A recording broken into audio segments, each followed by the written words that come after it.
नमस्कार, जय हिंद, राधे राधे साथियों। स्वागत है आपका अपने यूट्यूब चैनल आगाज क्लासेस पर। मैं रतन कृष्ण लवानिया फिर से आपके सामने हाजिर हूँ इतिहास की कड़ी में। आशा करता हूँ सभी स्वस्थ और तंदुरुस्त होंगे और लगे हुए होंगे अपने आरो यारों की तैयारी में भरपूर मेहनत से। तो साथियों, जैसा कि आप देख पा रहे होंगे कि हमारी मध्यकालीन भारत की क्लास चल रही है और आज सैयद एवं लोधी वंश की क्लास रहेगी। और सैयद वंश तो कुछ नहीं है, बस दो शासकों के खिज्र खां, मेन खिज्र खां है, इसकी चर्चा होगी सैयद वंश में साथियों। बाकी तो लोधी वंश है, लोधियों को आप कह सकते हो अफगान शासक या अफगान, दूसरा अफगान साम्राज्य लोधियों का था। तीसरा आप देखोगे कि उसमें मुगल काल में आपको नजर आएगा अफगान, जैसे अफगान शासकों का साम्राज्य। तो उसी प्रकार साथियों आप देख पा रहे होंगे, तो उसमें सिर्फ सैयद वंश में तो दो पॉइंट हैं आपको। सबसे पहला पॉइंट तो मैंने कल आपको बता ही दिया था कि खिज्र खां की हत्या बहलोल लोधी ने की। और उसके बाद एक मोहम्मद शाह करके एक आएगा, और दो शासक हैं उनको, वो एक एक लाइन का वो मेन। अगर जैसे सैयद वंश की साथ ही चर्चा करें तो सैयद वंश में जैसे ही जिक्र होगा तो मैं आपको बता दूं, सैयद वंश की जैसी चर्चा करेंगे तो सैयद वंश में जैसे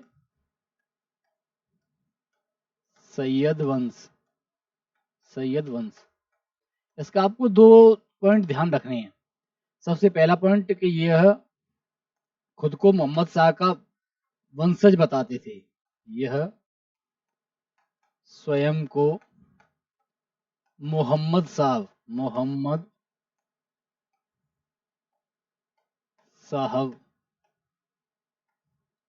का वंशज बताते थे, का वंशज बताते थे। एक तो ये पॉइंट साथी ध्यान रखना।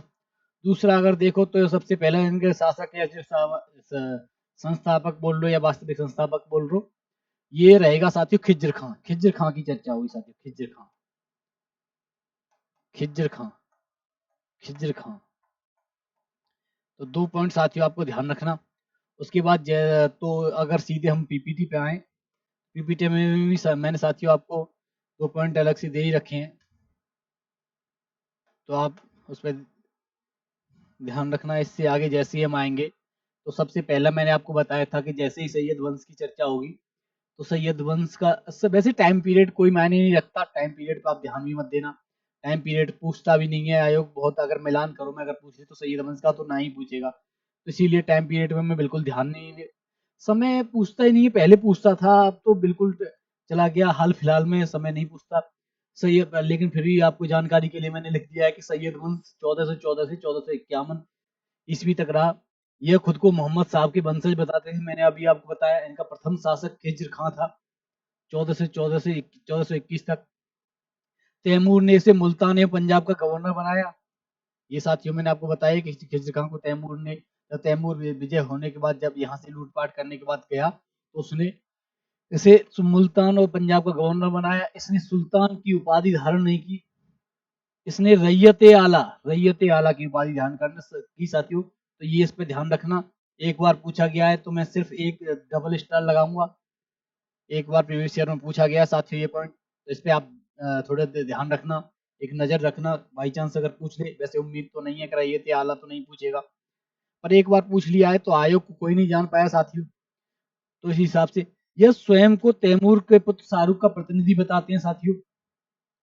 जो खिज्र खां था वो स्वयं को तैमूर के पुत्र शाहरुख का प्रतिनिधि बताता था। और खिज्र खां की हत्या बहलोल लोधी ने की, ये भी साथियों आपको ध्यान रखना, कल मैंने आपको करवाया था। दूसरा एक शासक की चर्चा होती है मुबारक शाह, 1421 से 1434 साथियों। इसमें आप देख पाओगे कि शाह की उपाधि धारण करेगा, तो ये कोई पूछता नहीं है, इनसे पूछा भी नहीं गया मुबारक शाह और इनसे, लेकिन मैंने आपको जानकारी के लिए कर दिए कि बाई चांस पूछ ले सैयद वंश से। याहिया बिन अहमद की, याहिया बिन अहमद अहमद सरहिंदी, या याहिया बिन अहमद, ज्यादा सरहिंदी सरनेम है यार, सरहिंदी नहीं पूछता, सीधे पूछता याहिया बिन अहमद की बुक का नाम बताओ, या फिर सीधे सीधे ये बोल देगा तारीख मुबारक शाही के रचयिता कौन थे। तो इस पे साथियों आप ट्रिपल स्टार, ट्रिपल नहीं 4 स्टार लगा लीजिए। ये मिलान करो में या जोड़े मिलाओ में पूछेगा ही पूछेगा, ये सब पूछ लेगा, आप इस पे ध्यान रखना। इसके बाद जैसे ही हम आएंगे तो फिर एक, अब देखोगे कि मोहम्मद शाह, ये नाम मात्र का, इसके बारे में कोई पूछता ही नहीं, मतलब कुछ ज्यादा उल्लेख भी नहीं है, किताबों में भी एनसीईआरटी में भी ज्यादा उल्लेख नहीं किया गया साथियों। तो इसका कोई महत्व नहीं है, बस आपको बता दिया कि मोहम्मद शाह 1434 से 1445 तक रहा। उसके बाद आप देखोगे अलाउद्दीन आलम शाह। अलाउद्दीन आलम शाह साथियों आप देखोगे कि 1454 से और 1445 से 1451 तक रहा साथियों। इसके बाद आप देखोगे कि यह सल्तनत का कार्यभार बहलोल लोदी को सौंपकर बदायूं चला गया। बहलोल लोदी ने खिजर खां की हत्या की। उसके बाद जैसे ही आप देखोगे कि क्रमिक आप कह सकते हैं मुबारक शाह आया, मुबारक शाह के बाद मोहम्मद शाह आया, मोहम्मद शाह के बाद अलाउद्दीन आलम शाह आया साथियों। इसका बस कुछ नहीं है, इसकी बस इसीलिए ये इसे अंतिम शासक बोला जाता है कि इसने अपना साम्राज्य बहलोल लोदी को सौंप दिया और खुद बदायूं चला गया साथियों, बदायूं। तो हो सकता है कि बदायूं पूछ ले कि कहाँ चला गया, तो आप बदायूं का ध्यान रखना। इसके बाद ही साथियों इसके ये था सैयद वंश, एक पॉइंट था। सिर्फ आपको ये ध्यान रखना है कि खिजर खां संस्थापक था, ये खुद को मोहम्मद साहब का वंशज बताते थे, और मोहम्मद साहब की मैंने आपको बताया था कि उसका प्रतिनिधि बताते थे पुत्र का।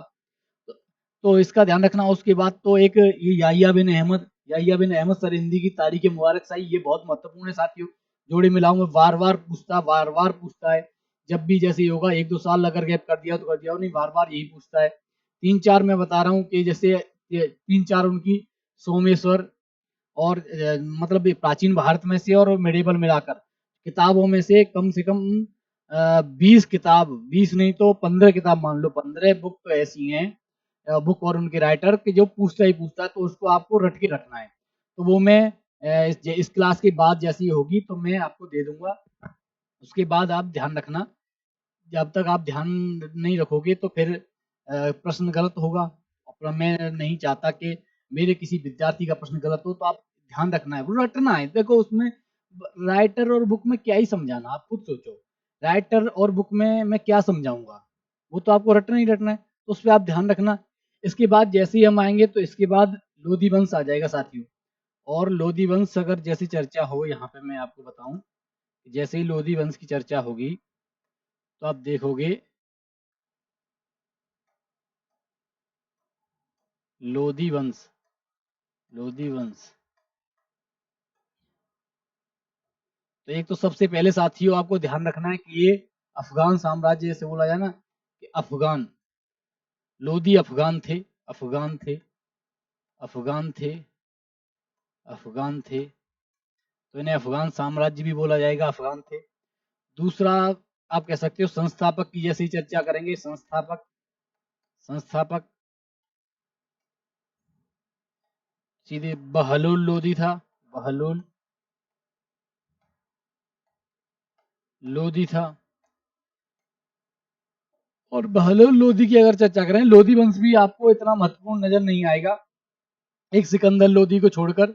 सिकंदर लोधी की जैसी चर्चा करेंगे तो आपको सिकंदर लोधी के उसमें समय काल में आप देखोगे कि वो आगरा की स्थापना करेगा, आगरा शहर को बसाएगा, और आगरा शहर को बसाने का कार्य जो करेगा वो सिकंदर लोधी है। उसके बाद इब्राहिम लोधी की जब चर्चा करेंगे तो इब्राहिम लोधी में आप देखोगे कि इब्राहिम लोधी के को बाबर हराएगा, बाबर से युद्ध होगा, बाबर इब्राहिम लोधी को हराएगा और उसकी हत्या करेगा।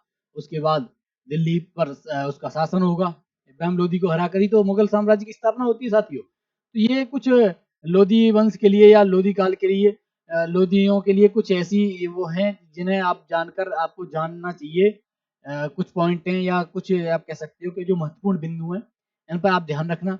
इसके बाद जैसे ही और बहलोल लोधी के बारे में जब चर्चा करेंगे तो आप देखोगे कि जैसे ही उनके मतलब बहलोल लोधी की चर्चा होगी या लोधी वंश के किसी भी शासक की चर्चा होगी, तो आप देखोगे कि एक और जैसे अगर जिक्र हो तो एक पॉइंट और मैं बता दूं, वैसे तो वो पूछा नहीं गया है लेकिन जानकारी के लिए आप ध्यान रखना कि जो लोधी वंश थे उनके पूर्वज घोड़ों के व्यापारी थे। आप जैसे पूछ लेता है, बाई चांस अभी तक पूछा नहीं है तो, लेकिन महत्वपूर्ण पॉइंट लगा मुझे इसीलिए मैंने बता दिया आपको कि पूर्वज घोड़ों के व्यापारी थे, घोड़ों के व्यापारी थे, व्यापारी। तो ये भी पॉइंट ध्यान रखना, ये भी जैसे पूछ लेता है एक पॉइंट, तो इस पॉइंट पर भी आप नजर रखना। वैसे मैंने पीपीटी में सब दिया है, पीपीटी करवाऊंगा तो उसमें आपको सब मिल जाएगा।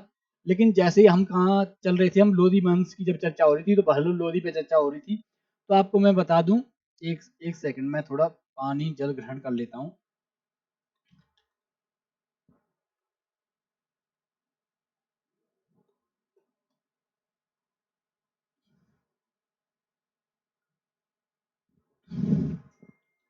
हाँ, लोधी वंश की जब चर्चा होती है तो बहलोल लोधी के जैसे साम्राज्य की चर्चा होगी या बहलोल लोधी की उसकी चर्चा होगी।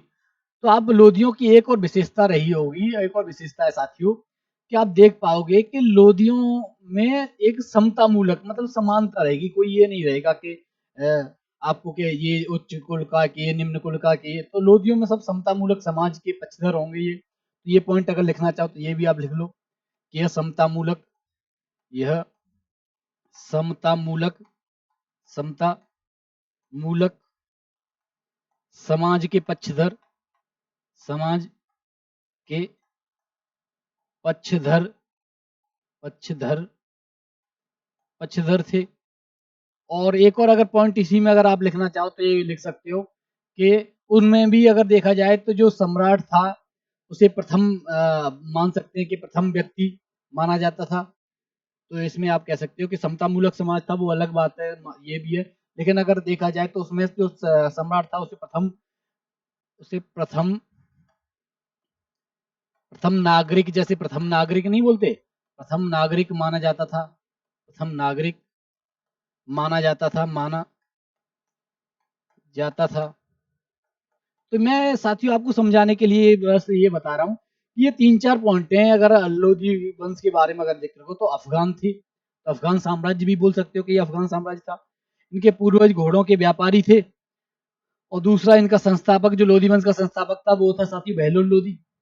बहलोल लोधी की चर्चा होगी। इसके बाद जैसे ही हम देखेंगे तो आप देखोगे कि ये समतामूलक समाज के पक्षधर थे, यानी समता इनका साम्राज्य समतामूलक समाज पर चलता था या साम्राज्य के जितने कानून थे।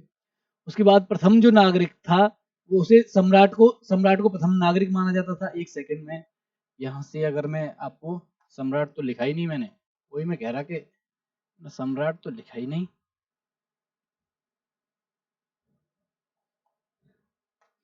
जैसे ही साथियों अगर जिक्र हो यहाँ पे कि समता मूलक समाज,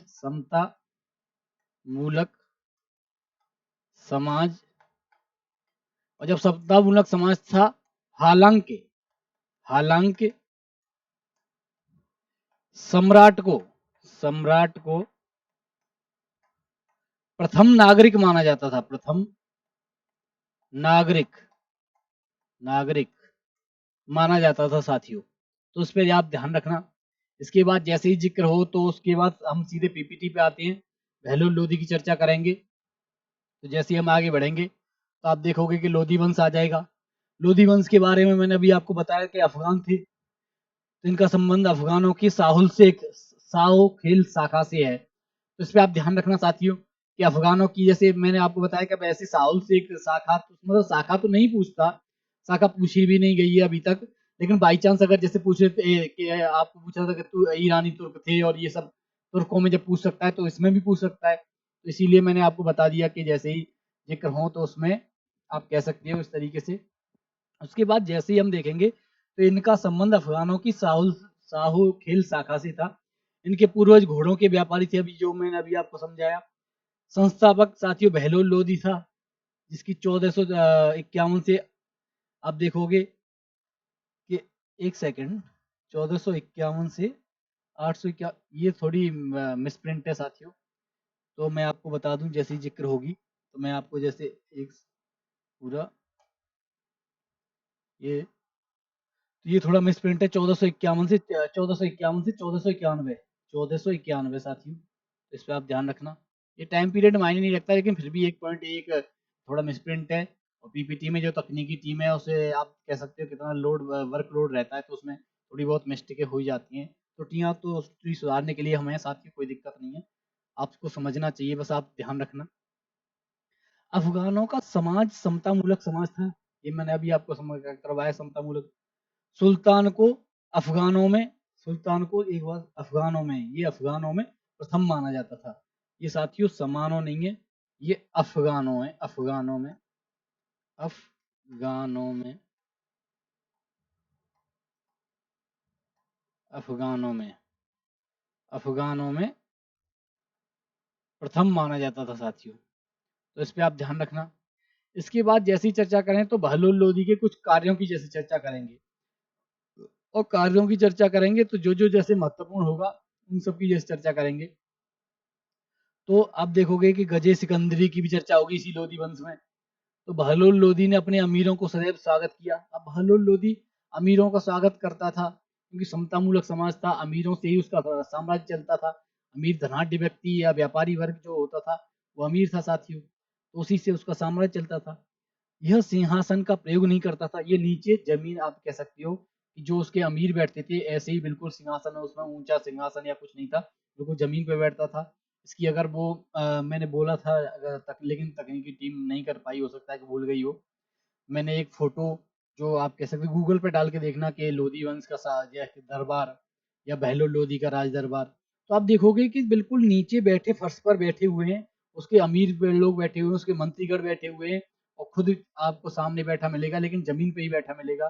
बिल्कुल न कोई शान शौकत का कुछ भी, मतलब ऐसे जैसे होता है ना कि बलबन ने जो उसका सिंहासन ऊंचा करवाया था अपने राज दरबार को इस तरीके से सजवाया, तो ऐसा कुछ नहीं मिलता साथियों समतामूलक समाज का। इसीलिए आप कह सकते हो कि समतामूलक समाज था कि सम्राट भी नीचे जमीन पर अमीरों के साथ बैठता था।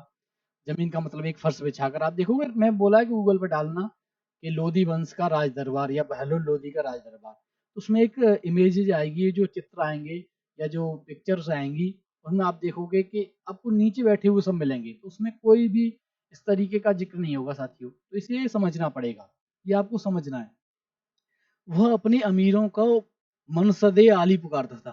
मनसदे आली ये साथियों अभी तक नहीं पूछा गया है, लेकिन मैंने कहा अगर हो सकता है कि मनसदे आली पूछ ले। बाकी ऐसी टर्मिनोलॉजी, ऐसी शब्दावलियों पर विशेष ध्यान देता है आयोग, इन्हें अक्सर करके पूछ लेता है, तो इसीलिए मैंने इसमें डाला है। इसने जौनपुर को जीत लिया, इसको जौनपुर को जीता था। एक विजय की जब चर्चा हो तो जौनपुर को भी इसने जीता था। इसके बाद जैसे ही हम चलेंगे तो इसके सिक्के चलाए, इसने सिक्के चलाए जिन्हें बहलोल लोधी सिक्के चलाए, जो मुगल काल तक माना जाता है। इसने सिक्के चलाए साथियों, इसने सिक्के चलाए जिन्हें बहलोल लोधी सिक्के बोला जाता था। बहलोल लोधी के सिक्के या बहलोल लोधी सिक्के जो मुगल काल तक साथियों मान्य रहे, मुगल काल तक मान रहे। इसके बाद जैसे ही आप देखोगे तो उसे गजे सिकंदरी की चर्चा होगी। जैसे ही हम आएंगे तो सिकंदर लोधी की चर्चा होगी। सिकंदर लोधी का सबसे पहला कार्य तो मैंने बताया था 1489 से 1517 तक साथियों, 1517 है पूरा का पूरा। तो उसमें और उसका टाइम पीरियड थोड़ा, हाँ वो थोड़ा मिस्टेक हो गया, वो मैंने बताया था आपको। ये जो बहलोल लोधी का जो टाइम पीरियड है, वही मैं कह रहा कि यार इतना ही 1451 से 1488 ये साथियों। तो एक सेकंड में हटा देता हूँ ये 1451 से 1488, इस पे ध्यान रखना। इसके बाद जैसे ही हम आएंगे तो आप देखोगे कि हम सिकंदर लोधी पे पहुंच गए थे, और सिकंदर लोधी का मैंने बताया था कि सिकंदर लोधी का एक सबसे जो महत्वपूर्ण कार्य है वो है आगरा नगर की स्थापना, या आगरा शहर को बसाया उसने। तो सिकंदर लोधी, इसने सिंहासन का प्रयोग आरंभ किया। इसने, अब देखो साथियों यहाँ से आप देखोगे कि सिकंदर लोधी ने सिंहासन का प्रारंभ, उसका आरंभ करेगा, और इसी में जो समता मूलक समाज था उससे अलग इतर ये सब व्यवस्थाएं चलेंगी। उच्च राजा का पद उच्च माना जाएगा, उसे सिंहासन, ऊंचा सिंहासन का प्रयोग करने लगेंगे।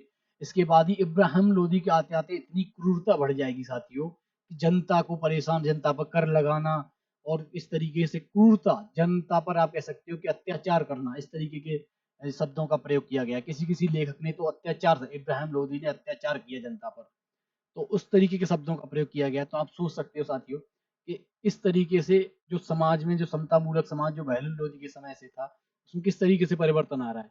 इसने सुल्तान के पद की गरिमा पद को गरिमा में बनाया। गरिमा में का मतलब यही है कि आम जो बहलोल लोधी जो जमीन पर सबके साथ बैठता था वो बैठ के उसी सिंहासन पर बैठना, सुल्तान से तमीज से बात करना, इस तरीके से एक जो गरिमा में बनाया। इसके अमीर शाही फरमान का भी सम्मान करते थे। इसने अमीरों को इस तरीके से रखा कि वो शाही फरमान का भी सम्मान करते थे। और ये गुलरुखी के नाम से कविताएं लिखता था साथियों। इसे कविता वविता करने का, कवि जैसे होता है ना कवि, तो उसे कैसे कविता वविता करने का भी शौक था।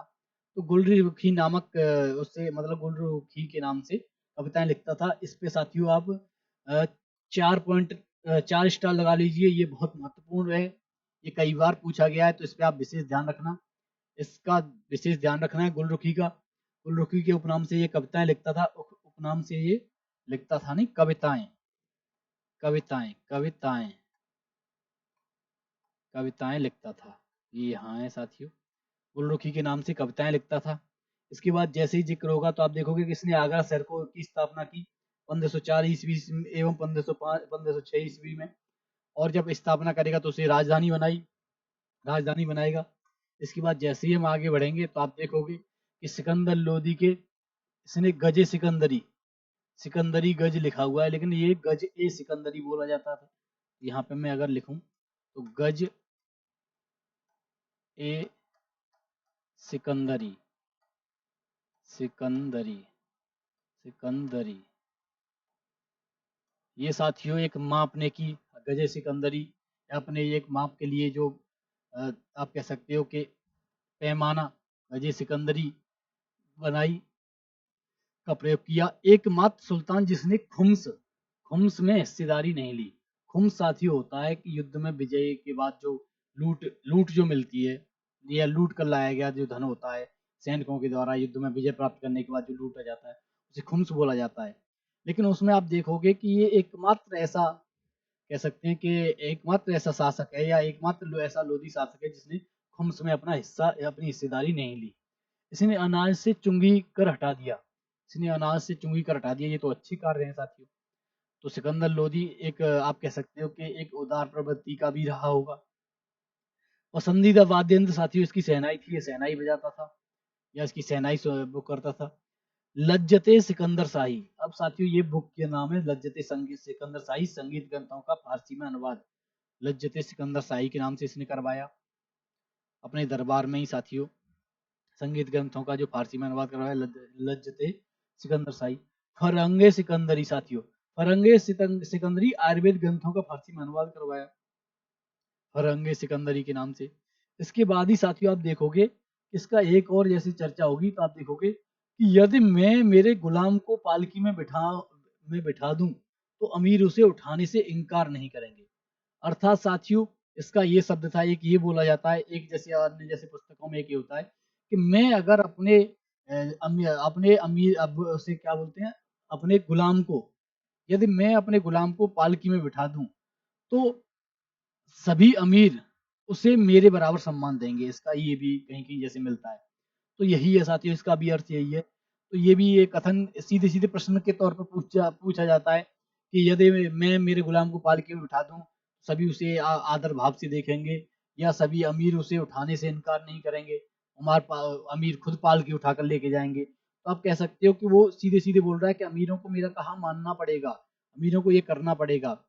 तो ये सीधे पूछ लेगा कि ये किसने कहा, तो आप ध्यान रखना कि ये सिकंदर लोदी के लिए है। सिकंदर लोदी ने कहा था। उसके बाद सिकंदर लोदी की धार्मिक नीति की जब चर्चा करें उसमें आप देखोगे कि एक ब्राह्मण को साथियों ये मृत्युदंड देता है। यहीं से साथियों एक जैसे होता है ना कटुता और एक दूसरे में जो विभाजन वाला, यहीं से आपको नजर आएगा। पुरी के जगन्नाथ मंदिर को तोड़वाया था साथियों इसने। ज्वाला देवी मंदिर को भी ये साथियों तोड़वाएगा। ज्वाला देवी मंदिर की मूर्ति के टुकड़ों को कसाईयों में वितरित करवाया साथियों इसने। महिलाओं के मजार पे जाने पर रोक लगाई। ये साथियों सिकंदर लोदी की जब चर्चा होंगी तो ये सब। उसके बाद आप देखोगे कि इब्राहिम लोदी आएगा। इब्राहिम लोदी आप कह सकते हो कि 1517 से 1526 ईस्वी में, और ये बाबर इसे आकर हराएगा साथियों इब्राहिम लोदी को। और बाबर हराएगा तो आप ये देख सकते हो कि सिकंदर लोदी ने किस तरीके से मंदिरों उनको तोड़वाया। उसके बाद आप देखोगे कि जब भी जैसे मंदिरों की जिक्र करते हैं कि उस समय जब सिकंदर लोदी सल्तनत काल में 1400 कुछ में मंदिर, और उसके बाद 1570 तक मंदिर तोड़वा रहा है। उसके बाद फिर मुगलों ने मंदिर तोड़े, तो वर्तमान में तो मंदिर का अवशेष मिलेगा ही मिलेगा यार, बताओ क्या। और फिर पूछते हैं लोग कि राम जन्मभूमि के अवशेष, अरे रामलला की भूमि है वो हटके कोई अदरवाइज मत लेना, पर रामलला की भूमि है, ये वास्तविकता है, इसे स्वीकार करना पड़ेगा। बाकी उच्च न्यायालय ने जो निर्णय दिया उसका सब सम्मान करते हैं। और एक इस बार नहीं तो अगली दीपावली हम रामलला की मंदिर में रामलला को मंदिर में विराजमान करके ही मनाएंगे। और भव्य मंदिर बन के तैयार हो रहा है। तो साथियों अब हम आगे बढ़ते हैं, वो एक धार्मिक मुद्दा है। और देखो सभी धर्मों के प्रति उदारता होनी चाहिए, सम्मान होना चाहिए, लेकिन अपने धर्म के प्रति भी उसी प्रकार सम्मान होना चाहिए। मैं इसका पक्षधर हूँ। बाकी किसी से कोई द्वेष नहीं है, सभी का आदर सम्मान करो। इसके बाद जैसे ही हम बढ़ते हैं साथियों, इसने अपने व्यवहार में अमीरों को नाराज किया। इसने अमीरों को कहा कि अमीर कौन अमीर है, ऐसे इस तरीके से ऐसे ने अमीरों को नाराज कर दिया। और साथियों, जिस राज्य में जो धनाढ्य व्यक्ति है, जो व्यापारी वर्ग है या जो अमीर है, जिसमें मंत्री हैं, वो सब अगर उनको वो नाराज हो जाएंगे तो उस शासक को हटना पड़ता है। उस शासक को आप कह सकते हो अपदस्थ करने में जनता टाइम नहीं लेती, या वो खुद षड्यंत्र करके। और जब राज दरबार में जब षड्यंत्रों का माहौल प्रारंभ हो जाता है तो राजा को अपदस्थ होना ही पड़ता है। ये एक कह सकते हैं कि एक स्वाभाविक बात है। तो इस पे ध्यान देकर आप जैसे ही हम बढ़ेंगे तो इसने इसने दौलत खां लोधी, पंजाब का गवर्नर था, ने बाबर को भारत पर आक्रमण करने के लिए आमंत्रित किया। अमीर खां लोधी भी सम्मिलित था, इसका चाचा। तो साथियों, इब्राहिम लोधी जब शासन था तो उसने अमीरों को आप कह सकते हो कि नाराज किया। और जब अमीर नाराज हो जाएंगे या उसके मंत्री और जो आप कह सकते हो कि जो व्यापारी वर्ग या धनाढ्य व्यक्ति, ये सब धनी वर्ग नाराज हो जाएगा और मंत्रियों साथ में उनका सहयोग मिल जाएगा, तो आप देखोगे साथियों कि जो उसका गवर्नर, आप देखोगे पंजाब का गवर्नर दौलत खान लोधी बाबर को कहेगा। बाबर नहीं भारत आने का बिल्कुल वो था, वहां से वापस जा रहा था। आप कह सकते हो अफगान वाले उस एरिया से, वो सिंधु नदी क्रॉस करने का विचार नहीं था। लेकिन जब दौलत खान लोधी ने उसको बुलाया, उसके बाद आप देखोगे राणा सांगा भी उसे बुलाता है, राणा सांगा भी उसे आमंत्रित करता है। तो दो दो जब आमंत्रण उसके पास गए तो उसे लगा कि ये अव्यवस्था फैली हुई है भारत में, तो उसे उसने मौके का फायदा उठाया। वो आया, उसके बाद इन्हें लगा था कि ये लूटपाट करके औरों की तरह चला जाएगा, लेकिन वो वही यहीं पे स्थापित हो गया। उसने लगा कि यही सुइटेबल, आप कह सकते हो कि अपने हिसाब से सुइटेबल स्थिति अवस्थिति जानी या स्थितियों को देखा परखा, तो वहीं इसने अपने साम्राज्य की स्थापना करेगा, मुगल साम्राज्य की बाबर। और इसमें अमीर खान लोधी सम्मिलित था। जो सिकंदर लोधी का जो चाचा था वो भी इसमें इसकी साजिश में सम्मिलित था कि बाबर को बुलाओ। उसके बाद कथन, मेरे अमीर मेरे शाही खेमे का सम्मान करते हैं, ये कथन साथी पूछ लेता है। इसके बाद भी ये बोलता था कि मेरे अमीर मेरे शाही खेमे का सम्मान करते हैं। इसके बाद जैसे ही हम आगे बढ़ेंगे तो आप देखोगे साथियों कि उसके बाद फिर पानीपत का प्रथम युद्ध होता है। और पानीपत का प्रथम युद्ध सबसे पहले आप देखोगे कि मैं आपको बता दूं, पानीपत का प्रथम युद्ध, पानीपत का द्वितीय युद्ध और पानीपत का तृतीय युद्ध, ये आपको जानना पड़ेगा साथियों। पानीपत का प्रथम युद्ध 1526 ईस्वी में इब्राहिम लोदी और बाबर के बीच हुआ, जिसमें आप देखोगे कि बाबर विजयी होगा और इब्राहिम लोदी मारा जाएगा। पराजित व युद्ध मैदान में मारा गया साथियों इब्राहिम लोदी। तो बाबर विजयी हुआ पानीपत के प्रथम युद्ध में। और यहीं पे अगर मैं आपको बता दूं, पानीपत की जब द्वितीय युद्ध की चर्चा होगी, द्वितीय युद्ध की, या मैं आपको नीचे करवा देता हूं कि पानीपत का द्वितीय युद्ध की जैसी चर्चा होगी, पानीपत का सेकंड युद्ध, द्वितीय युद्ध की चर्चा होगी साथियों, तो आप देखोगे कि अकबर अकबर वर्सेस हेमू, इनके बीच होगी साथियों पानीपत का द्वितीय युद्ध। इसमें अकबर विजयी होगा और हेमू पराजित होगा। और हेमू भी आप कह सकते हो कि हेमू उसमें आप देखोगे पानीपत के द्वितीय युद्ध में हेमू विजयी होता है और विजय की तरफ चलता है, विजयी हो ही चुका होता है। अचानक एक तीर आकर उसकी आंख में लगता है और सम्राट हाथी से नीचे गिर जाता है। उसके बाद ही सब, और जब राजा ही गिर गया तो फिर सैनिक और वो क्या, उनकी तो वैसे भी आप कह सकते हो मनोबल टूट जाता है। तो उसके बाद तब ये हार जाता है साथियों। उसके बाद जैसे ही पानीपत के तृतीय युद्ध की भी चर्चा करते हैं, पानीपत का तृतीय युद्ध, इसमें आप देखोगे साथियों कि मराठा वर्सेस अहमद शाह अब्दाली, अहमद शाह अब्दाली अब्दाली इसमें साथियों अहमद शाह अब्दाली की विजय होती है, मराठाओं की पराजय होती है। ये साथियों तीन जो युद्ध हैं, इस पे आप ध्यान रखना, ये बहुत महत्वपूर्ण है और कई बार पूछा गया, बार बार पूछता है, तो इस पर ध्यान रखना।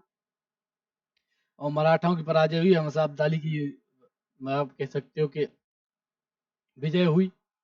इसके बाद जैसे ही हम आगे बढ़ते हैं साथियों, तो आप देखोगे कि उसकी चर्चा होती है। जैसे ही हम आगे बढ़ेंगे तो आप देखोगे कि सल्तनत कालीन स्थापत्य कला मैंने ये अलग से साथियों करवाया है, क्योंकि इब्राहिम लोदी, अब आपको जो शासकों का परिचय था और जो महत्वपूर्ण था वो सब मैंने करवा दिया।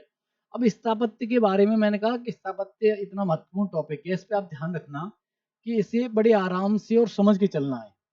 हिंदू स्थापत्य शैली एवं मुस्लिम स्थापत्य शैली, ये दो प्रकार की शैलियां या दो धर्मों की शैलियां आपको नजर आएंगी। दोनों का कल्चर अलग अलग मिलेगा। तो कल्चर अलग अलग है तो दो शैलियां भी आप कहेंगे स्थापत्य की शैलियां होंगी।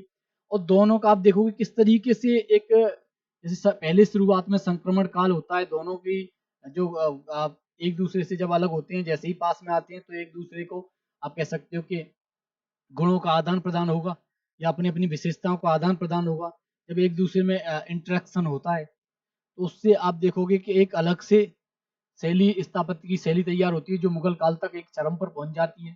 तो वही से आपको साथियों आपको देखने को मिलेगी, वही आपको विद्यार्थियों देखने को मिलेगी कि निश्चित रूप से इसे इंडो इस्लामिक शैली बोला गया। इंडो इस्लामिक शैली कहा जाता है। इसमें हिंदू शैली और मुस्लिम शैली, ये आपको हिंदू शैली में आप देखोगे कि धरणी या सहतीर का प्रयोग होता है, छज्जे, कोष्टक और स्तंभ। अब आपको साथी मैं बताऊं छज्जे क्या होता है। जब कोई मकान बना होता है, जैसे ये मकान बना हुआ है और ये इसकी छत पड़ी हुई, ये बीच में इसके आंगन है, तो इस पे जो पत्थर निकले हुए नहीं होते, थोड़े थोड़े थोड़े थोड़े चारों तरफ जो हल्के हल्के पत्थर निकाल देते हैं, ये ये साथियों छज्जा बोला जाता है। इसे छज्जा बोलते हैं। कोष्टक साथियों, ये जो कोष्टक जो अलग अलग बनते हैं, वो दीपक वीपक रखने के लिए अलग बनते हैं, या जैसे नॉर्मल भाषा में या हमारे यहाँ सामान्य भाषा में मोखा बोला जाता है उसे, तो वो कोष्टक साथियों।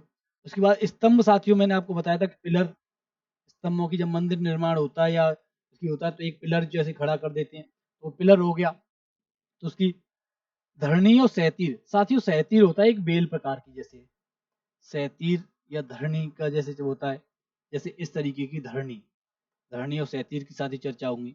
वहीं आपको मुस्लिम जो संत आप कह सकते हैं, मुस्लिम जो शैली है उसमें साथियों मेहराब मिलेंगे। मेहराब का मतलब इस तरीके से साथियों, और मैं ओरिजिनल जैसे मेहराब मैं बताऊं तो साथियों ये मिलेंगे साथियों आपको, ये इस तरीके से मेहराब, ये वाले, ये नहीं होते, ये इस तरीके से, ये जो आपने देखा होगा कि मस्जिदों पर जो बने होते हैं वो सब मेहराब होते हैं साथियों। गुरुद्वारों पर भी साथियों आपको नजर आएंगे कि गुरुद्वारे भी दोनों की स्थापत्य शैली के द्वारा बनाए गए हैं, हिंदू और मुस्लिम। मीनार साथियों आपको मिलेगी जैसे कुतुब मीनार टाइप की, बहुत ऊंची ऊंची मीनार, या मस्जिद आप देखोगे, या चार मीनार, जो आपने हैदराबाद वाला अगर चित्र देखा हो तो उसके चारों कोनों पे जो मीनार है इसीलिए उसे चार मीनार बोला गया है। उसके बाद गुम्बद, गुम्बद साथियों आपको देखने को यूं करके ये जो मिलेगा गुम्बद इस तरीके का, ये साथियों गुम्बद भी देखने को मिलेगा आपको। इससे आगे जैसे ही मैंने एक दो और विशेषताएं साथियों दोनों में अंतर स्पष्ट करने के लिए वो डाली हैं। दूसरा विशेषता साथियों निर्माण सामग्री की होंगी, कि निर्माण सामग्री का प्रयोग कहाँ कहाँ किस किस में होता था। तो आप इसमें देखोगे कि हिंदू जो आप कह सकते हो स्थापत्य शैली है, इसमें बड़े बड़े पत्थरों का प्रयोग किया गया है निर्माण में। और मुस्लिम शैली में आप देखोगे छोटे छोटे पत्थर, गारा, चूना और टाइल्स, इस तरीके के आपको प्रयोग मिलेगा आपका निर्माण सामग्री में। तीसरा साथियों पॉइंट आता है अलंकरण पे।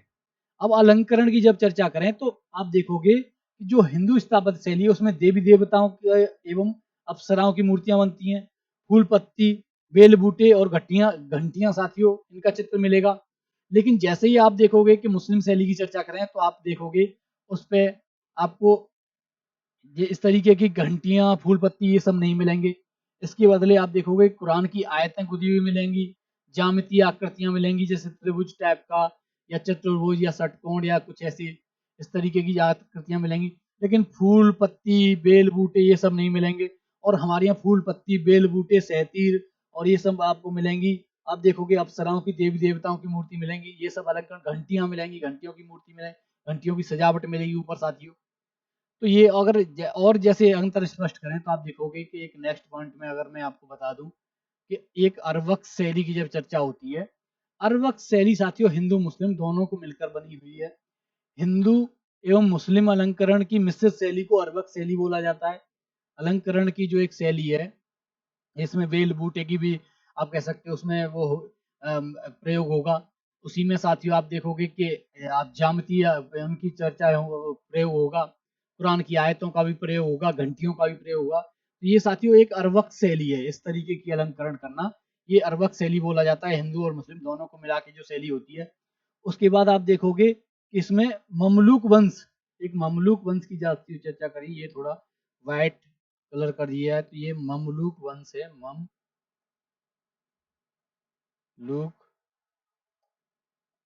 और ये तो ममलूक वंश तो शुरुआत में करवा दिया है, वाला हो सकता है कि ये मिसप्रिंट हो गया है कि कुतुबुद्दीन ऐबक कुब्बत कुब्बत, नहीं नहीं नहीं नहीं, ये इसके बाद जैसे ही हम देखेंगे, हाँ स्थापत्य वाले मैंने करा तो है। ठीक ठीक ठीक, मैं सोच रहा कि ये पॉइंट मिसप्रिंट दे दिया कि कुतुबुद्दीन ऐबक दोबारा कहाँ से आगे साथियों। तो आप देखोगे कि ममलूक वंश के स्थापत्य की जब चर्चा होगी, ममलूक वंश, ममलूक वंश, वंश, या आप कह सकते हो ब्रैकेट में, एक सेकेंड, या आप कह सकते हो ब्रैकेट में गुलाम वंश, गुलाम वंश, गुलाम वंश की साथ ही चर्चा होगी। तो इसकी अगर स्थापत्य की बात करें तो सबसे पहला शासक कुतुबुद्दीन ऐबक, कुतुबुद्दीन ऐबक में आप देखोगे कुब्बत इस्लाम मस्जिद की चर्चा होगी। कुब्बत इस्लाम मस्जिद सल्तनत काल की प्रथम इमारत बोला जाता है साथियों। इससे आगे जैसे हम आगे बढ़े तो आप देखोगे कि निर्माण सामग्री हेतु 27 हिंदू और जैन मंदिरों को तोड़ा गया। अब साथियों इससे आप अंदाजा लगा सकते हो कि कितने मंदिरों को तोड़ा गया है। 27 हिंदू मंदिरों को तोड़ा गया, 7 जैन मंदिरों को तोड़ा गया। और हमारे यहाँ एक अगर कोई वो अपना अपना मांगने के लिए जाते हैं तो न्यायालय और उनकी जब चर्चा होती है, लेकिन न्यायालय है, संविधान की संवैधानिक व्यवस्था है तो सम्मान करना चाहिए साथियों। लेकिन जो अपना है उसे तो लेना चाहिए। ये हो सकता है कि कुछ की भावनाएं आहत हो जाओ, भड़काऊ भड़काऊ वो कर रहा है, अरे ऐसा नहीं है। लेकिन आप खुद देख सकते हो, इतिहास खुद आपको बोल रहा है, चिल्ला चिल्ला के चीख चीख के बोल रहा है कि 27 मंदिर, हिंदू मंदिर और हिंदू एवं जैन मंदिरों को तोड़ा गया। उसके बाद जैसे ही अजमेर की आप 2.5 दिन के झोंपड़े की चर्चा होती है, वो एक संस्कृत विद्यालय को तोड़कर बनाया गया है। 2.5 दिन का झोंपड़ा मस्जिद की जब चर्चा होती है साथियों, ये भी मैं आपको यहीं पर करवाऊंगा। तो ये भी साथियों आपको समझना पड़ेगा। एक वो अलग बात है कि सम्मान सबका करना चाहिए, लेकिन अब जैसे चर्चा होती है कुतुब मीनार, अब जैसे कुतुब मीनार की साथी चर्चा होती है, इससे आप कह सकते हो सामान्यतः 4 शासक जुड़े हुए थे इसके निर्माण से। मैं आपको बता दूं ये 5 मंजिला इमारत है। इसके बाद और 5 मंजिला इमारत में आप देखोगे कुतुब मीनार में कुतुबुद्दीन ऐबक से लेकर फिरोज शाह तुगलक तक उसमें जीर्णोद्धार करवाएगा। लास्ट अंतिम जो कह सकते हो कि अंतिम जो मंजिल है वो फिरोज शाह तुगलक बनवाएगा। तो इस तरीके से आपको देखेगा। 2.5 दिन का झोंपड़ा अभी मैं आपको साथ ही चर्चा कर रहा था, ये संस्कृत विद्यालय को तोड़कर उस पर बनाई गई है। इल्तुतमिश शासक की चर्चा करें साथियों तो इसने सुल्तान गढ़ी का मकबरा बनवाया है स्थापत्य में। नेक्स्ट जैसे ही हम चलेंगे तो आप देखोगे कि यह भारत का प्रथम मकबरा था। इल्तुतमिश ने, ये इल्तुतमिश है, इल्तुतमिश ने को मकबरों का जन्मदाता कहा जाता साथियों। अपने पुत्र नासिरुद्दीन की याद में इसने मकबरा बनवाया साथियों। ये इल्तुतमिश ने जो मकबरा बनवाया, कुतुब मीनार का निर्माण पूर्ण करवाया साथियों। इसी ने इल्तुतमिश ने साथियों कुतुब मीनार का निर्माण पूर्ण करवाया। तारकीन का दरवाजा नागौर में साथियों इसने बनवाया। हमीदुद्दीन नागौरी के सम्मान में साथियों ये बनवाया ना, एक आप कह सकते हो कि संत थे हमीदुद्दीन नागौरी, उनके सम्मान में इसने नागौर में साथियों ये बनवाया। गंधक बावड़ी ये भी नहीं साथी पूछा जाता, गंधक बावड़ी बनवाई इसने। इल्तुतमिश का मकबरा साथियों जब चर्चा होती है तो उसकी क्या होती है तो ये पूछ भी लेता है, तो इस पर डबल स्टार लगा लीजिए। वैसे ज्यादा नहीं पूछता, एक दो बार ही पूछा गया, फिर भी मैंने डबल स्टार लगा दिया साथियों। आप कह सकते हो स्कल स्कलीच शैली में बना हुआ है ये। अलग अलग शैलियों के अलग अलग नाम आ गए, ये इतनी महत्वपूर्ण नहीं है, ये पूछेगा भी नहीं साथियों किस शैली में, लेकिन मैंने बोल दिया है, लिखवा दिया है कि बाई चांस आप पूछ ले तो आप ध्यान रखना। बदायूं की इमारतें, अब बदायूं की इमारतों में साथियों एक अलग ऐसा था कि बदायूं की 3-4 इमारतें थी, तो मैंने एक टॉपिक बना दिया कि बदायूं की इमारतों की एक साथ आप चर्चा, तो इससे आपको समझने में मदद मिलेगी। बदायूं की इमारतों में जामा मस्जिद, ईदगाह मस्जिद, ये दोनों बदायूं थी। और आप देखोगे बलबन की जब चर्चा करें तो बलबन ने लाल महल बनवाया पहला। बलबन का मकबरा प्रथम शुद्ध इस्लामिक शैली का निर्मित मेहराब है साथियों। इसको आप ट्रिपल स्टार लगा लीजिए, ये अति महत्वपूर्ण प्रश्न है साथियों, या अति महत्वपूर्ण पॉइंट है, इस पे आप ध्यान रखना। इसके बाद जैसी चर्चा होगी तो खिलजी कालीन इमारतों पर अत्यधिक सुंदर अलंकरण का कार्य किया गया। किया गया है। उसके बाद यह खिलजी शासकों की अच्छी आर्थिक स्थिति को दर्शाता है साथियों। ये 2 पॉइंट आपकी जानकारी के लिए मैंने बता दिए। उसके बाद जैसे ही हम बढ़ेंगे तो अलाउद्दीन खिलजी की, जब आप कह सकते हो अलाउद्दीन खिलजी के स्थापत्य की चर्चा करें तो नवगौर या नौनगर एक इसमें आप कह सकते हो कि नवनगर या नौनगर इसकी स्थापना की। उसके बाद सिरी फोर्ट की स्थापना की, हजार सितुन का महल की स्थापना की। और ये साथियों हौज खास, इस पे साथियों आप ट्रिपल स्टार लगा लीजिए। हौज खास, हौज खास की जब चर्चा करेगा। और अलाई मीनार, अलाई मीनार की चर्चा करेगा, या सॉरी अलाई मीनार की स्थापना करेगा। तो हौज खास वैसे पूछ लेता है, एक बार पूछा गया तो इस पर ध्यान रखना, इसीलिए ट्रिपल स्टार लगाया है। इसके बाद जैसे ही आप देखोगे अलाई दरवाजा, ये साथियों आपको कुतुब मीनार में ही मिलेगा। अलाई दरवाजा कुतुब मीनार में जब जैसे ही प्रवेश करोगे तो अलाई दरवाजे से ही साथियों प्रवेश किया जाता है। वैज्ञानिक दृष्टिकोण से निर्मित प्रथम गुम्मद है साथियों यह जो अलाई दरवाजा है, वैज्ञानिक दृष्टिकोण से निर्मित प्रथम गुम्मद। जमात खाना मस्जिद, जमात खाना मस्जिद साथियों चर्चा होगी तो शुद्ध इस्लामिक शैली में निर्मित प्रथम इमारत है जमात खाना मस्जिद। तो ये इनमें से अलाई दरवाजा पूछेगा, और जिस पर मैंने ट्रिपल स्टार लगा उनका ध्यान रखना साथियों। मुबारक खिलजी, खिलजी, मुबारक खिलजी की साथी चर्चा करें तो आप देखो ऊखा मस्जिद बयाना, ऊषा मंदिर जिसे बोला जाता है, ये साथियों पूछेगा नहीं, लेकिन मैंने बता दिया है क्योंकि बाई चांस अगर कल्चर से अक्सर कर पूछ रहा है तो स्थापत्य से भी पूछ सकता है। आर्ट अगर पूछी तो स्थापत्य कला से आप कह सकते हैं स्वाभाविक पूछेगा ये प्रश्न। तो तुगलककालीन इमारतों में मजबूती पर अधिक ध्यान दिया गया है, इन इमारतों पर अलंकरण का अभाव है। इससे आगे जैसे हम चर्चा करें तो आप देखोगे कि गयासुद्दीन तुगलक की चर्चा करेंगे, गयासुद्दीन या जीएसटी की, जीएसटी की चर्चा करें गयासुद्दीन तुगलक। तो इसने तुगलकाबाद बसाया, तुगलकाबाद का किला बनवाया साथियों इसने। इसके बाद इसने 56 कोट भी, इसे 56 कोट भी कहा जाता है तुगलकाबाद को। इसके बाद तुगलकाबाद के किले को इसने सलामी शैली, अब साथियों सलामी शैली में बनाया गया, जो रोमन शैली से प्रभावित हैं। इन्हें दलवा नहीं है साथियों, ये ढलवा दीवार है, ये ढलवा दीवार है।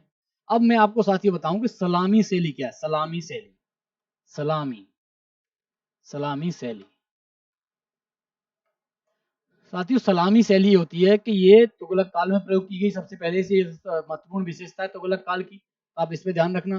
दूसरी सलामी शैली होती है कि ये एक दीवार है, ये एक दीवार है मेन, ये इसकी छत है, एक ये दीवार है, ये जो छत है साथियों ये छत है। अब इस दीवार को संभालने के लिए इसके सहारे पे ये एक आड़ी हुई, आप कह सकते हो कि एक तिरछी दीवार, इसको ढलवा दीवार एक इसके सहारे बनाई जाएगी इसे साधने के लिए कि अगर कोई दिक्कत ना आए। तो इसे साथियों ये सलामी, ये दीवार साथियों सलामी बोली जाती है, सलामी शैली। इस दीवार का प्रयोग करना, जैसे इसे इधर से साधने के लिए एक दीवार लगा देना, इसे साथियों आप कह सकते हो कि ये सलामी शैली है। तो इस पर आप ध्यान रखना। इसके बाद जैसे ही हम आगे बढ़ेंगे सॉरी, गयासुद्दीन तुगलक का मकबरा साथियों चर्चा होगी। यह एक कृत्रिम झील में बना हुआ है गयासुद्दीन तुगलक का मकबरा। इस पर हिंदू प्रभाव दिखाई देता है साथियों। इस पर कलश एवं आमलक, मैंने बताया था साथियों मंदिर निर्माण में, जब मंदिर निर्माण की चर्चा हुई थी तो कलश एवं आमलक का प्रयोग साथियों मंदिर निर्माण में किया जाता है। इससे आगे जैसे ही हम बढ़ेंगे तो आप देखोगे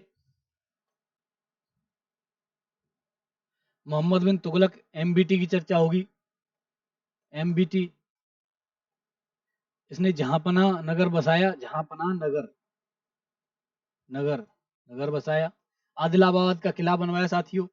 12 खंबा साथियों इसी ने बनवाया, इसे धर्मनिरपेक्ष इमारतें कहा जाता है। सतपुल साथियों इसने बनवाया। एक सेकंड में पानी पीता हूँ साथियों।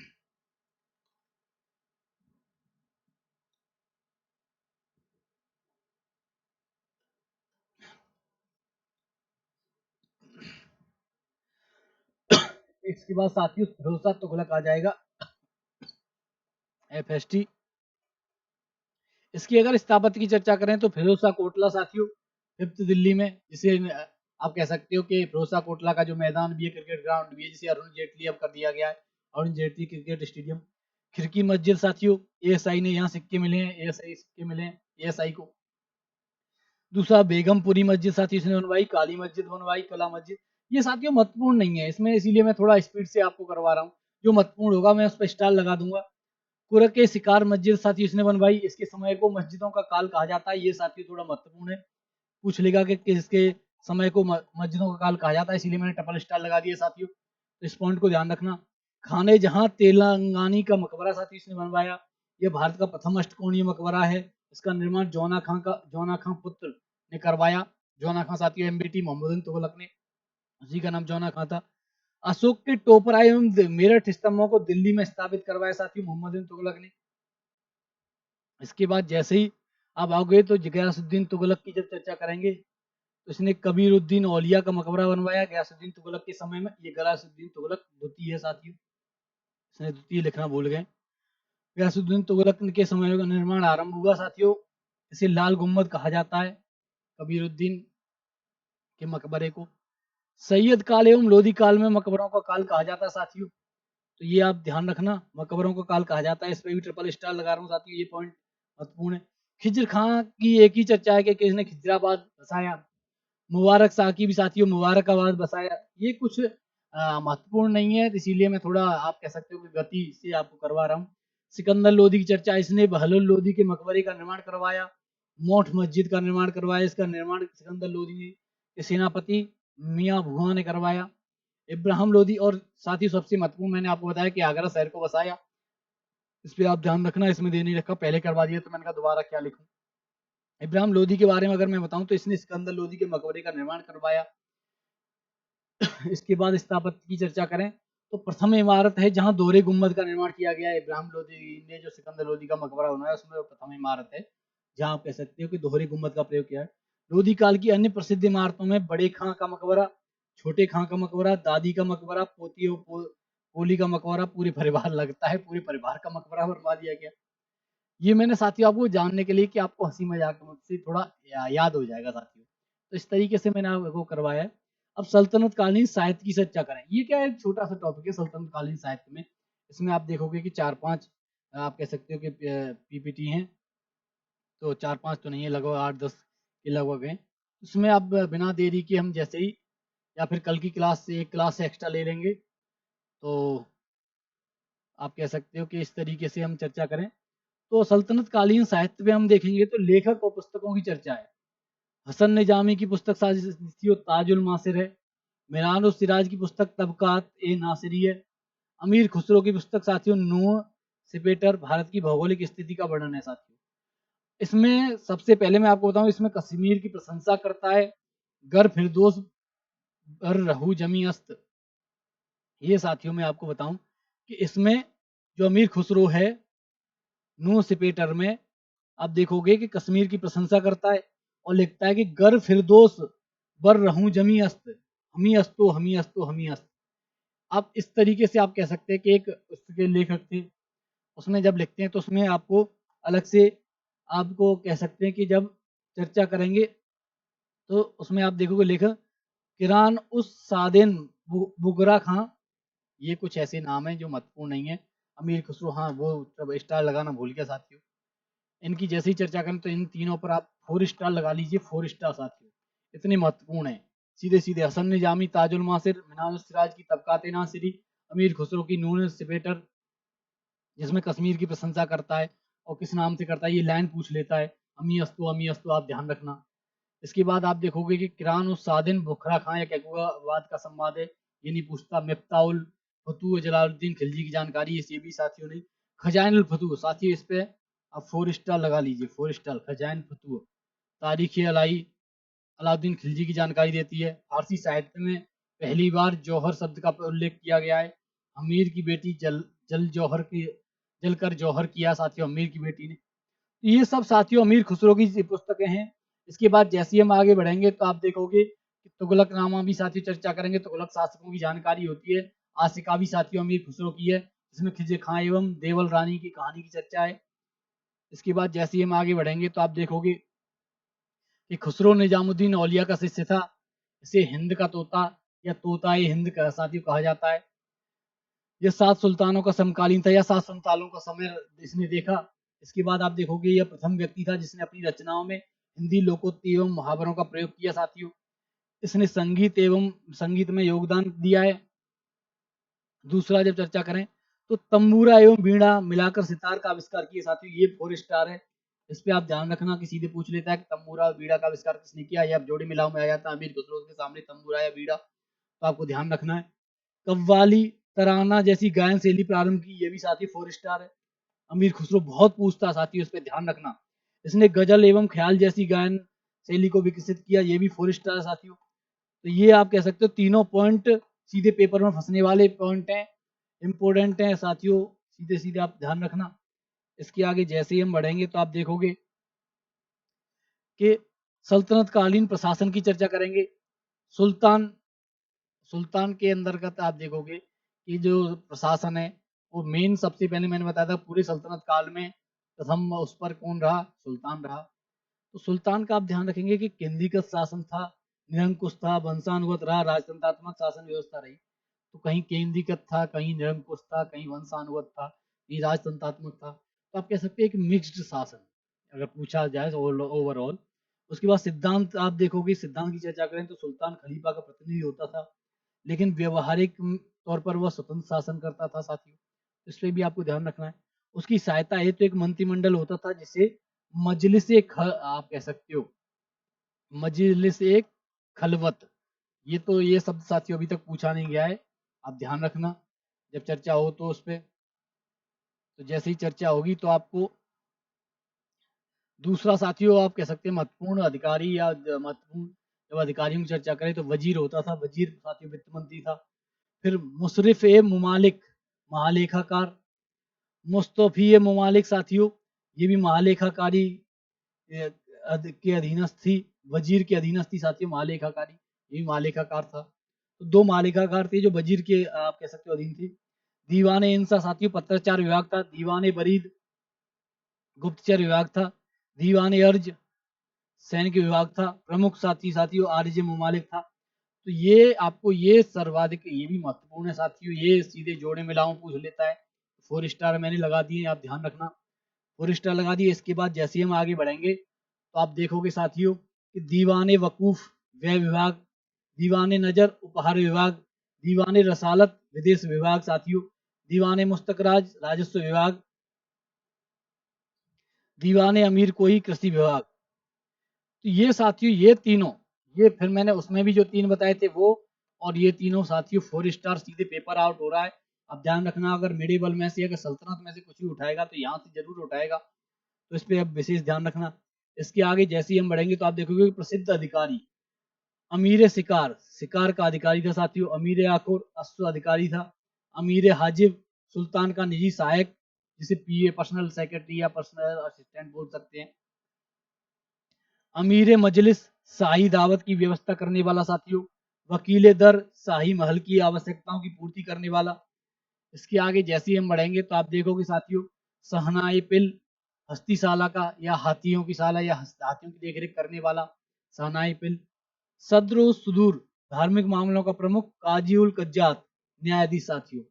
इसमें साथियों आपको ये दो महत्वपूर्ण हैं, लास्ट वाले कज्जुल कुदू न्याय आप कह सकते हो कि धार्मिक मामलों का प्रमुख, और आप कह सकते हो काजी उल कज्जात न्यायाधीश।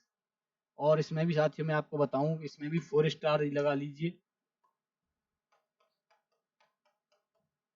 इसके बाद जैसे ही एक सेकंड, एक पॉइंट और रह गया, एक पॉइंट और रह गया एकता वाला। तो एकता की जब चर्चा करेंगे, एकता वैसे मैंने आपको समझाया था कि एकता क्या था उस समय। एकता इक्तदार और वली दो बोला जाता था एकताओं पे। वजी आप कहते हो छोटी एकता, वजी बोले जाती जिसका प्रमुख वजीदार होता था, एकता का जो प्रमुख था इक्तदार या वली होता था। इसके बाद जैसे ही हम आगे बढ़ेंगे तो आप देखोगे एकता की, और मैं और बताऊं तो एकता की मैंने बताया था सैनिक प्रशासन में। एकता का मैंने वैसे शुरुआत में समझाया था, लेकिन अब मैंने आपको बताया कि एक एकता दिया जाता था, एकता एक भूमि थी। शुरुआत में आप देखोगे कि मेहनत के बदले जो कह सकते हो कि पेमेंट के बदले या वेतन की जगह भूमि दान देने का जो प्रथा प्रारंभ हुई वो एकता व्यवस्था थी। और बाकी मैंने समझाया ही आपको, तो पिछली क्लास में आप देख लेना, फिर मैं आप कह सकते 5 मिनट लगभग लग जाएंगी, तो जो मैंने पहले समझाया उसे थोड़ा बैक करके देख लेना साथियों। इसके बाद हसमे कल्ब केंद्रीय सेना का अधिकारी कह सकते हैं, हम हसमे अफराफ पांतरी सेना को बोला जाता था साथियों, सवार कल्ब घुड़सवार सेना को बोला जाता था, खासे खेल अंगरक्षक सेना को बोला जाता था साथियों। तो ये कुछ ऐसी शब्दावली हैं जिनको मैंने प्रशासन में करवा दिया। एक ये आप समझ ही गए होंगे, अलाउद्दीन खिलजी। अलाउद्दीन खिलजी ने नियमित सेना का गठन किया। नियमित सेना पूछ लेता है। मोहम्मद बिन तुगलक ने दशमलव पद्धति पर सेना का गठन किया। तो ये दोनों पॉइंट मैंने इसीलिए गठन वाले कह दिए कि मोहम्मद बिन तुगलक ने दशमलव पद्धति पर किया और अलाउद्दीन खिलजी ने नियमित सेना, आप कह सकते हो नियमित सेना का गठन किया। और एकता व्यवस्था में आप देखोगे कि 10 सवार, ये सवार और जात की जब चर्चा होती है तो 10 सवार का मतलब था एक सरे नौबत या सरे खेल। एक सरे खेल 10 सवार का अगर जो कोई प्रमुख होगा, 10 सवार मतलब 10 घोड़ों का प्रमुख, 10 घोड़ों का अगर प्रमुख होगा उसे एक सरे नौबत या सरे खेल बोला जाएगा।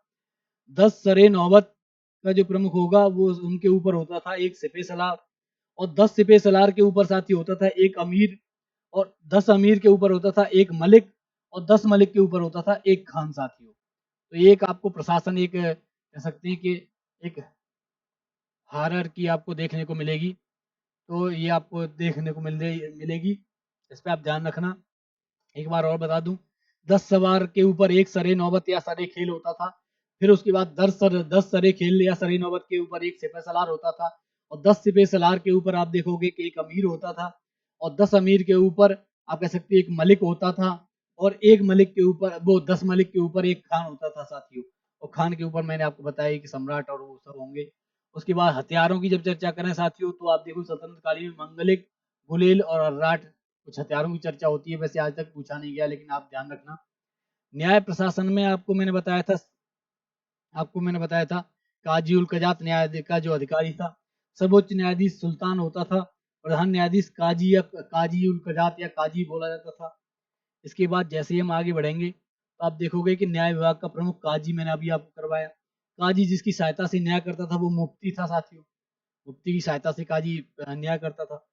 फौजदारी मामलों में हिंदुओं एवं मुसलमानों हेतु समान कानून होता था, लेकिन दीवानी मामलों में हिंदुओं मुसलमानों के अलग अलग कानून होते थे। तो ये आपको सल्तनत काल में देखने को मिलेगा। और मुगल काल में आप देखोगे कि दोनों ही विभाजित हो जाएंगे, उनका दीवानी और फौजदारी दोनों का अलग अलग इस तरीके से आपको देखने को मिलेगा कुछ जगहों पर। तो उसके बाद देखो गांवों में पंडित एवं काजी की न्याय का कार्य करते थे साथियों। पंडित यानी ब्राह्मण और काजी। उसके बाद कानून के अगर स्रोतों की जरूरत है तो कुरान से कानून होता था। हदीस की चर्चा करते हैं, मोहम्मद साहब की शिक्षाएं एवं जीवन की घटनाएं। इजमा से कानून साथ ही चलता था, धार्मिक व्याख्याकारों की शिक्षाएं। कयास से भी कानून चलता था, काजी द्वारा अनुमानित सजा। और देश का कानून साथियों स्थानीय कानून था। स्थानीय कानून जो वर्तमान में चल रहा हो उस जगह का, वो भी साथियों उसका भी सम्मान किया जाता था। इससे आगे जैसे ही हम आएंगे तो आप देखोगे कि राजस्व व्यवस्था की चर्चा होगी। राजस्व व्यवस्था सल्तनत काल की अगर चर्चा करें तो आप देखो भू राजस्व कर राजस्व का प्रमुख स्रोत था। राजस्व का प्रमुख स्रोत साथियों भू राजस्व था। भू राजस्व में भी आप देखोगे कि राजस्व वसूलने की पद्धति बढ़ाई होती थी। बढ़ाई मतलब राजस्व वसूलने की पद्धति थी। बढ़ाई नहीं साथियों, बटाई होगी। बटाई, बटाई। हाँ, नीचे तो बटाई सही लिखा हुआ है, तो ऊपर बढ़ाई कैसे लिख दिया? तो हो गई होगी मिस्टेक, कोई बात नहीं साथियों। तो आप कह सकते हो कि राजस्व वसूलने की जो पद्धति थी वो बटाई थी। बटाई में आप देखोगे कि बटाई के प्रकारों में खेत बटाई, लंक बटाई और रास बटाई। खेत बटाई में तो आपको साथियों मैं आपको बताऊं कि सीधे सीधे आप कह सकते हो कि बीज डालने से पहले जो खेत बांट लिया जाता था उसे खेत बटाई बोला जाता है। लंक बटाई साथियों ऐसे होती थी कि फसल बड़ी होने के बाद जब उपज आती थी, उसके बाद जब फसल बड़ी होती थी उस समय फसल को बांट लेना या फसल काटते टाइम बांट लेना। और रास बटाई ये होती थी साथियों कि जब रास तो आप समझ रहे होंगे हमारे अगर जैसे हाथरस, अलीगढ़, आगरा वाली जो पश्चिमी उत्तर प्रदेश वाला एरिया है, उसमें तो रास उसी को बोला जाता है अनाज को जब निकलता है खेत से। तो जब फसल पूर्ण होती है उसके बाद जो उसका जो अनाज निकलता है, अनाज को बांट लेना, वो साथियों रास बटाई है। तो ये बटाई की पद्धति राजस्व वसूलने की थी, तो रास बटाई, रास में से बांट करके राजा को राजस्व दिया जाता था साथियों। इससे आगे जैसे ही हम आगे आएंगे तो आप देखोगे कि बटाई की अन्य जो प्रसिद्ध नाम थे वो थे किस्मत गल्ला, गल्लाई बख्शी और हासिल।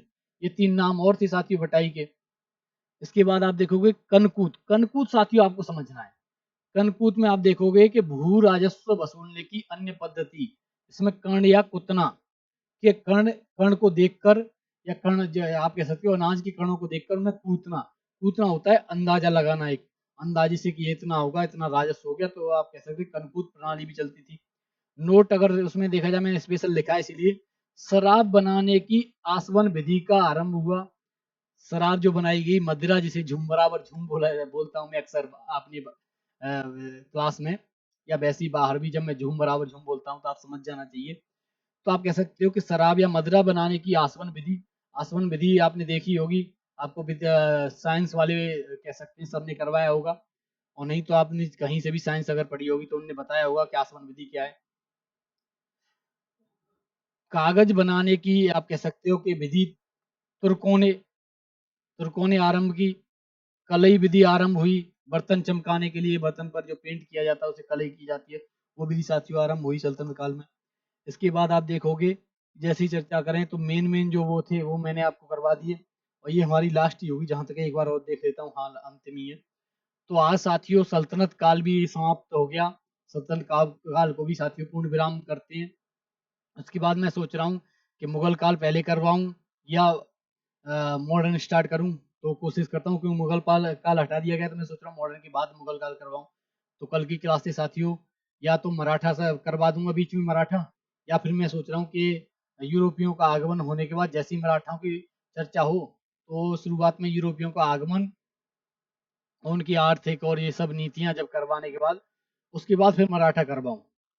तो एक बार कमेंट सेशन में साथियों आज की क्लास में आप बोल देना, अगर शुरुआत में मराठा करना हो तो मराठा करवा देंगे, बाकी मुगल काल बाद में करवाएंगे, वो 3-4 क्लास है मुगल काल की, तो बाद में अंतिम करवा देंगे, कोई दिक्कत नहीं है साथियों। तो इसका आज चैनल पे कोई साथी नया आया हो तो प्लीज लाइक करिए, सब्सक्राइब करिए और शेयर वेयर करते रहिए साथियों, जिससे कि हमारी हिम्मत भी बनी रहे और उससे और भी अच्छा आपके सामने करने की कोशिश करते रहे हम साथियों। तो आज की क्लास को यहीं विराम देते हैं, मिलते हैं फिर कल साथियों। जय हिंद, राधे राधे।